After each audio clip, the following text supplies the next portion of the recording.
Salut, vendredi 10 janvier 2025. Alors là, ça va parler des missiles. Et quand on voit le début du reportage de ce site-là, on se demande comment c'est possible que les Américains n'aient pas la technologie des Russes au niveau des missiles hypersoniques et tout ça, parce que franchement, quand on regarde ça, on se dit c'est pas normal, quoi. Il s'est passé quelque chose, parce qu'ils ont l'intelligence, les États-Unis.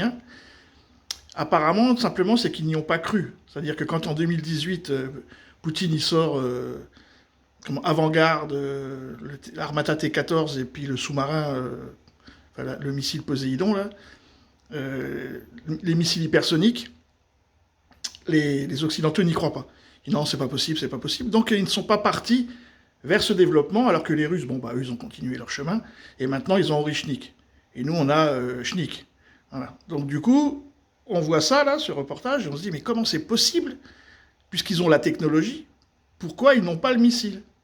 Et je n'ai pas la réponse, à part qui simplement, c'est une histoire de croyance. Eux, ils sont partis sur des porte-avions, plein de bâtiments, plein d'avions.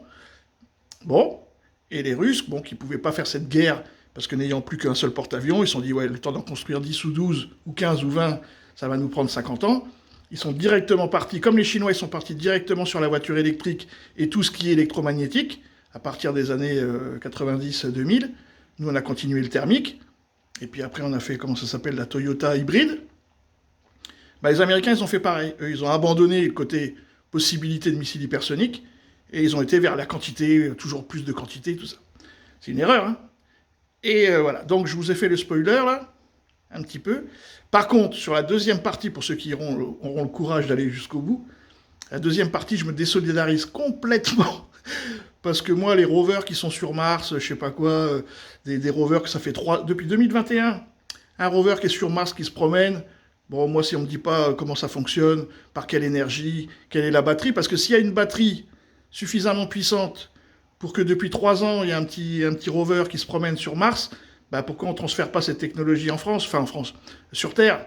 Comme ça, on aura tous, puisqu'on nous casse les couilles avec l'écologie, je sais pas quoi, bah voilà, on aura des voitures écologiques qui peuvent tenir 3 ans. Bon, donc la deuxième partie, bon, moi j'ai trouvé ça, c'est du folklore pour moi, mais c'est intéressant. Évidemment, vous aurez le lien. Sérieuse commence chez Blue Origin. Le 27 décembre 2024, le complexe de lancement 36 de Cap Canaveral a de nouveau tremblé, car l'entreprise a réalisé un test d'allumage statique spectaculaire.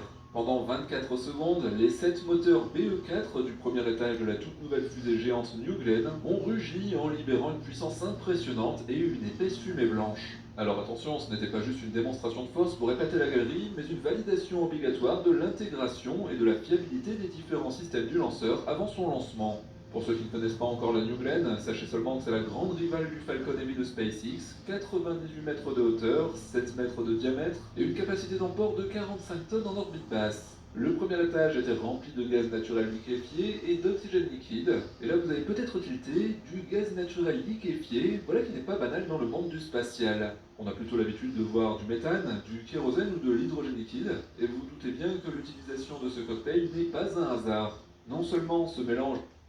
Voilà, donc je vous mettrai le lien en commentaire.